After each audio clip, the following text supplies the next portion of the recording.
જામનગરમાં 12 વર્ષની સગીર વયની દલિત સમાજની દીકરીના અપહરણ મામલે પોલીસ તંત્રની નિષ્ક્રિયતા સામે સ્થાનિક દલિત સમાજમાં ભારે રોષ જોવા મળી રહ્યો છે।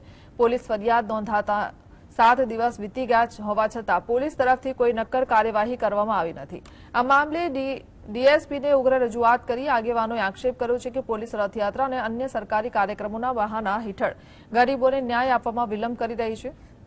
આધુનિક ટેકનોલોજી હોવા છતાં દીકરીનો કોઈ પત્તો ન મળતા સમાજે ચીમકી ઉચ્ચારી છે કે જો આગામી 24 કલાકમાં પોલીસ દ્વારા કોઈ સખત પગલાં લેવામાં નહીં આવે અથવા દીકરીનો પત્તો નહીં લાગે તો દલિત સમાજ દ્વારા ઉગ્ર આંદોલન થશે। પોલીસ સ્ટેશન જઈ તો કે કોઈ રથયાત્રામાં ગયા છે, કોઈ ગવર્નરમાં ગયા છે। અરે ભાઈ, તમે તમારા સરકારી કાર્યક્રમ તો ભલે કરો, પણ એના આધારે બચારા જે ગરીબ માણસ છે કે જે ન્યાય માટે આવે છે, અત્યારે પોલીસ ખાતું અમે એસપી સાહેબને જ રજૂઆત કરવા છે કે 7 દિવસ થઈ ગયા, પોલીસ હજી 12 વર્ષની સગીર વયની દીકરીને હજી સુધી એનો પત્તો લગાડી નથી।